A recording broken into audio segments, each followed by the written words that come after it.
this little acronym SAVERS is going to help them. But you gotta be willing to put in the work, and just take one letter at a time. That's all it is, and just keep growing, keep implementing it. And, you'll see change in a short period of time if you stay with it.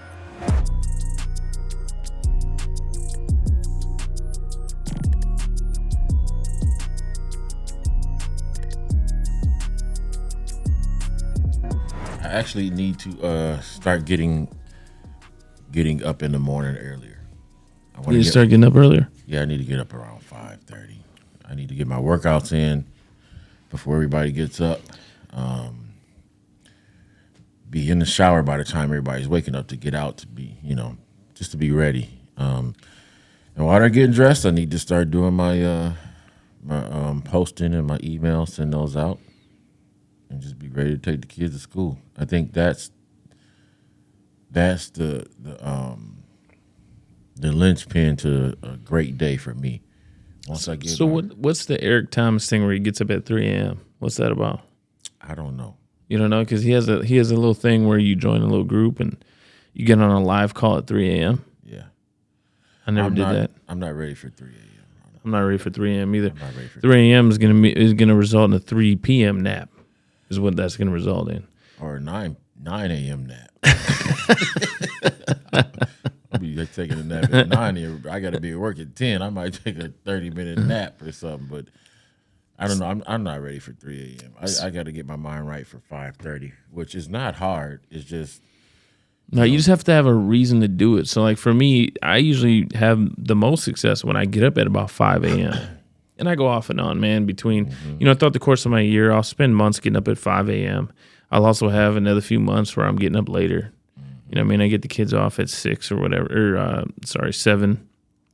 Usually get them up at 6:30. So I like to have that time between 5 and 6:30 to do my thing. You know what I mean? And so it's all about, for me at least, setting that schedule or setting that plan for the next day, the night before, getting up at 5 o'clock and executing. So let's just talk. I mean, I read a book once, and I actually lived by this for quite a while. It was written by Hal Elrod. Have you ever heard of Hal Elrod? He's kind of like he's a successful person, but he's not like a super like famous or well-known author or anything like that. But he wrote a book. It's called The Miracle Morning. And so some of the principles in that, one of the things that he talks about is how everybody has a different set number of hours that they need to sleep. And the only real way to know is to test it. So a lot of people say, I need 8 hours of sleep. Me personally, I need probably 7 hours of sleep. It used to be 6. I've noticed as I've gotten older, I need more sleep. I'm in that realm, 6, 7. 6, 7, yeah. Because if you start going 8, it's like Arnold Schwarzenegger's famous quote is, you need to sleep faster, right? Because if you think about it, if you lived out your 90, right, and you sleep 8 hours a day, how long have you slept? Oh man, years. Years, dude. If you lived at 90 and you sleep 8 hours a day, you slept for 30 years, bro. Yeah, you slept for 30 years of your life. That's ridiculous. So the whole concept is just figure out where, how many hours you need to sleep, go to bed accordingly, and then you get up, and then there's a plan for the things that you should do in the morning. So, and I followed this for a while, and I think it's actually a pretty good plan. So the first thing in the acronym that he uses is you need to follow your life savers. Okay, the acronym is SAVERS, SAVERS. Okay, so the first one is silence. Okay, and really what he's talking about in silence is he's talking about either meditation or prayer or both. Okay, so for me, when I wake up in the morning, I always start with a prayer myself. Yeah. But when you talk about silence, right, you also need to have that little bit of time to yourself. I don't know if you're into meditation. Are you into meditation? Just a little bit. That's why I need to get up early, because the house is quiet. Nobody's up. Have you tried guided meditation? No. No? Headspace? No. I just was listening to a guy on YouTube talking about all different types of meditation. He does all different types. I can't remember his name, but there's some pretty interesting meditations that he was talking about. So for me, I like guided meditation. I use Headspace. I've been a Headspace guy. This thing is, this is not like a sponsored video or anything, but I've used Headspace quite a bit, both in guided meditation as well as preparing for bedtime. And basically, what it is, it's like a South African dude, and he's just like I can mimic his voice, man. He's like, all right, let me hear it. Yeah, he's like, bring it back to the breath. Yeah. So you had a thought? Who cares? Just think about it and set it aside. It's this like real calm voice, and yeah, man, it's nice. It's basically all about. Name?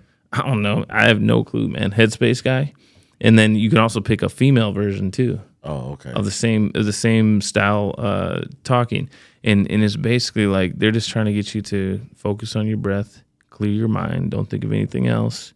If you have a thought, that's fine, but just you call it noting. Oh, I just had a thought. That's it. Throw it out of your brain. Leave it out. Leave it. Bring it back to the breath. You usually start out each exercise with, there's some breathing exercises, I should say. Start out each meditation with some breathing exercises, and then you kind of scan your body, right? So you imagine, head to toe or toe to head. What are you feeling that day, right? Is your back sore? Are you dealing with some soreness anywhere? Just acknowledging that, right? Mm-hmm. And so that's kind of the thing. And then I even took it to another level with VR. For those of you guys who have tried VR. Have you tried VR? Yeah. My daughter's got a VR set. Okay, so I got a couple of VR sets laying around here. There's actually one that's laying over there underneath that pillow. Someone's probably gonna sit on that one. And then I got another one over there. I got the Quest Pro and the Quest over there, and the Quest 2, I should say. Okay. And not sponsored. Not sponsored, but they have a meditation in there. It's a meditation style app in there. It's called Trip, and it's a trip, dude. And so you basically get in there, and it takes you on like a journey through space, basically. And you see all these colors flying at you, and you see all these twisty, turny colors. It's almost like you're in space. It's almost, I don't know. I've never had a trip before, but you supposed to sit down while you're doing it? I would say probably, yeah. Definitely. Have you sat down or you stand I up? sat down for sure. Okay. And, it has you just kind of focusing on these different things, and, but it's definitely a soothing experience. A little different than an actual guided meditation, which I would prefer, but it's definitely a weird experience. Okay. Kind of a similar type of thing. So what's your morning looking like in terms of that? When I wake up? In terms of that silence piece. Oh, that's why I have to get up early, because normally around this time I do a challenge. I always do a workout challenge. It comes up on my memories 2 years ago, 3 years ago, 4 years ago. I'm doing some sort of a challenge, and the last couple of years I've been getting up in the morning and working out, even if I'm not doing a challenge. But if I do my challenge throughout the day, I would get up in the morning and turn on ET and work out. And it's around that time where I need to start getting up early, like 5:30, 5:45, to continue, my winter ritual. Because I always say summer bodies are made in the winter. So now it's time to get up when it's quiet. I can work out. I can just visualize my day. Go over my books as I'm working out to see, who I got to cut, what I got to do. If I got to pick the kids up at a certain time, it slows the day down for me when I get up early for some reason. I don't know why, but if I don't get up early, it feels like I'm always like, you always feel like you're kind of in a rush, but you're not. But I don't know. Early in the morning to me is like, I can attack the day, but I got to do it. That's the thing. If I don't get up, then it's not going to happen. So we got the silence piece down. Let's get on to the next one, which is the affirmations piece. Are you familiar with affirmations? Yes, I am. Okay. You do any affirmations? No, I don't. So for me, affirmations are, and I actually do affirmations. I have an iPad here. Typically, I'll bust out my, my Apple Pencil. You get on Good Notes, and I'll actually write down my affirmations, and I will, I'll just write down things that I'm going to do as if I've already done them, and I write them down repeatedly. And so as you can see right here, I write down my affirmations repeatedly. This is just a iPad. It's not like I'm wasting any paper or anything like that, right? I'm just writing down, this is what I'm going to do. And I write them down over and over and over again. Rob right now is like, dang, he ain't even lying. He's showing me. Mm-hmm. You know what I mean? And so I pick a different affirmation. And a lot of people laugh at this, right? But it's like just like that one guy laughed at you in that story you told me about in the other podcast. Yeah. About your you wanting to be what was it? Be a real estate agent? Yeah. But there's something about a house, wasn't it? Yeah. And he comes to my house and he's going, how'd you afford this house? Are you like the most successful real estate agent in the Twin Cities or what's going on? It's just a matter of, for me at least, the affirmation piece and then the next piece after affirmation, which is visualization, have been real key for me. And I used to keep a 3-ring binder, and I had all of my visualization in there. And then I moved on to a straight up PowerPoint presentation, man. So I do a PowerPoint presentation, and I would just list all the things that I'm visualizing as if they're already mine. And I think I told a story once to you about me having this walk that I would do through my neighborhood, and I ended up walking past one of the houses that I actually visualized that I was going to get, and it actually went on the market, and I didn't buy it. But I remember that. Yeah, it's one of those things. So for me, the visualization piece is, you have your affirmation, set aside a goal.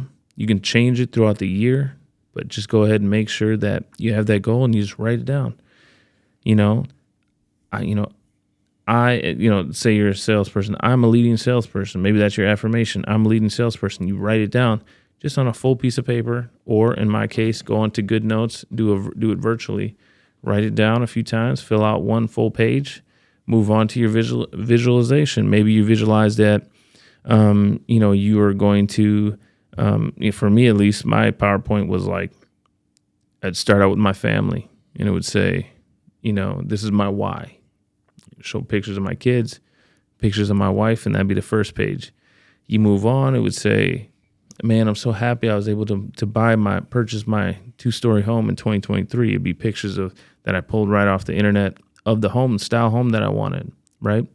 You move on, and I would say things like, man, the kids love riding in my, this year car or whatever. And so I'd have my car, I'd have the instrument that I want to learn how to play. Some of the stuff is vain. Some of the stuff is cosmetic style stuff. It's not like, real deep things that I need. Some of them are wants. You got your wants and you got your needs. So some of the stuff is surface level stuff, but I just put everything on there and I would visualize it, flip through it. And my goal is to flip through the whole thing and then visualization. And I'd actually have affirmations on the left. And so I would say my affirmation as I'm watching the visualization side of it. I would go through it twice, and then that'd be done with it for the morning. That's tight. So, and then after the visualization, in our Lifesavers acronym, right, is E. And E is actually where you already kind of got into, Rob. That's the exercise. That's the exercise piece. Okay. So, and I know some people, they like to do their meditation after the exercise because they get all jacked up. They go to the gym and then they do their meditation to kind of calm down. For me, I do it the other way around. I do my meditation, when I'm getting up early, and then I do my exercise, after that. So for me, do you break your workouts down into different body groups? You said you do challenges. Yeah, I do. I don't really have a program that I do. I just go off of what I feel like doing that morning. The only time I've done a program is when I did I started a challenge, no weight challenge. And so I started off with a 30-day challenge, and I followed the program the first 60 days. So challenge number 1 and challenge number 2. And after that, I just went on my own little program, like things I've been doing ever since I was young when I was exercising. But I don't really have a program. I don't go off of anything. So it's like, okay, I want my legs bigger. I want my chest bigger. I want my arms bigger. I want my back stronger. So I'm just doing pull-ups. I'm doing sit-ups. I'm doing squats. I'm doing lunges. So I'm just doing the whole body, I just go as I feel. So I mean, I break it up. I got my leg day. Right now I'm trying to do legs twice a week because I got the chicken legs because I skipped leg day for 15 years. Okay. So I got my legs on Mondays. I got my legs on Fridays. I do my, I do my chest on Tuesday, right? Go right into shoulders, back, and then of course we're back on legs. And then on Saturday, if I do work out, I try to hit my shoulders, my chest, and my arms. Okay. Just like lightly, you know what I mean? But then I also try to grab cardio all those days. So that's kind of my exercise routine. And again, for me, if I do it in the morning, because it's all about morning routines, I typically will have a better rest of my day. Okay. You would look at me and you would think I've been doing routines all the years I've been exercising, but it hasn't been routines. It's just been off the top of the head. And I think that's what a lot of my so-called affirmations are. Like I visualize it, and I just do the work that needs to be done to get to that point, if that makes any sense. Yeah, it's kind of like what we talked about just having a success list, man. This is my objective, right? Mm-hmm. And you're going to do whatever it takes to hit your objective. And everybody has their own way of doing stuff. I mean, there's no really one, correct and right way of doing things, right? Yeah. Everybody's going to be able to do what works for them. Mm-hmm. For me, and what's funny is we're talking about morning routines, but what about people that work overnight, right? Yeah. And so for them, I used to work overnight. So morning to me was I would wake up, and actually I should have been waking up at like 3 or 4. I was waking up at noon. I was forcing myself up at noon just so I could get everything in. But this depends on your schedule and your day. You know what I mean? Mm-hmm. So getting past the E in that Lifesavers acronym, we move on to the next one, which is reading. So for me, I do. So when I was doing 75 Hard, one of the things was you had to read 10 pages a day. Mm-hmm. And over the course of the 75 days, I read a decent number of books, man, just doing 10 pages a day. So it's not very tough to hit, 7, 8 books. It really ain't. And I really enjoy reading, especially after that. But I also have an Audible account, and I listen to a lot of books. So for me, it's just, if it's not reading, it's just basically, it's about taking in some positive content. You know what I mean? Mm-hmm. And so, it can be an audio book, it can be a book, it can be a positive article. It can be anything, any of the above. You just want to make sure that that you consume something that's going to help you throughout the day. So, would you say you do anything like that in the morning? Anything to get your day started? I know you consume a lot of social media and stuff like that. Do you consume? Right now, we went to the 120 conference back in September. Yeah. And so I've been working on Eric Thomas's book You. And so we have the book. And I actually have the audio version of the book that I've been listening to and stuff like that too. Okay. So I was reading The 9 to 5 Millionaire, Jamal King, who's also on Eric Thomas's podcast, The Secret to Success. So I've stopped reading it. It's kind of like exercising when you slow down and you got to get back to it. So my goal is to take it with me to Tulum and read it on the airplane and read it out by the water to kind of reset so I can finish that and then start working on reading my book, like proofreading before we launch it and before it comes out in March. My boy's going to Tulum. Yeah. When are you doing that? In a few weeks. Man. With the family. Lucky. Family vacation, man. We take one every year. So that's good, man. Yeah, that's good. We gotta start the year off with going somewhere, and plus, it's around my daughter's birthday, and just you gotta get out and see stuff, man. You gotta. You do, man. Me and Shauna want to go to Tulum. That's on our list of places to go soon. So you have to let me know how it is. Yeah. Let me know where to stay. Go scout for me. I'll shoot some reels. Definitely. Yeah. So I want to get into that mode of reading. So I want to finish that book. And after that book, I think I'm gonna start with Think and Grow Rich. I got that one, Napoleon Hill. Yep. And so between that one and my book, I'm gonna get back into reading. But like I said, I got to delegate the time, and it's not that hard. We just got to set the time aside because we could be BSing around all day for 10 minutes, if you add it up. So it's just about wanting to make that change, and I'm going to make that change in the next couple of weeks. So I'm looking forward to it, actually, to finish that book and then looking at my, my proof or my, I forget what you call it. It's not the final copy, but, we got to go through and edit it and everything, and then Think and Grow Rich. So I feel like I'm on the right track mentally, but like you said, affirmations and writing down things that you see, I see myself already in the reading stage come mid-February. So, yeah, man. So when you start reading that, you should holler at me, man, because I got a nice little list of books that I've read that are good, man, that are worth the read. Okay. And then the last of the Lifesavers acronym, and this is the one that I don't typically do, man, because it starts with an S. And I'll be honest with you, I've tried this a few times, and I think I could see the benefit to it. And that is to scribe, is what he calls it. But basically, it's just journaling, right? And so journaling gives you that opportunity to write down kind of what's going on in your life, what you've done, what you did that day, and then look at it from that aerial perspective, man, to kind of sit back and kind of see, all right, what happened today? Does it make sense? Was I on the right track? Should I do something different? Tomorrow, should I have a different focus? You know what I mean? Mm-hmm. And so I don't know about you, man. Have you tried any of that? I've been messing with notes a lot since we started kind of like prioritizing what we need to do for the podcast. Yep. Because I had notes a while ago and I erased it, and I was just doing stuff off of written, on paper. And so now I started breaking down in the notes the podcast, the merchandise, the book. What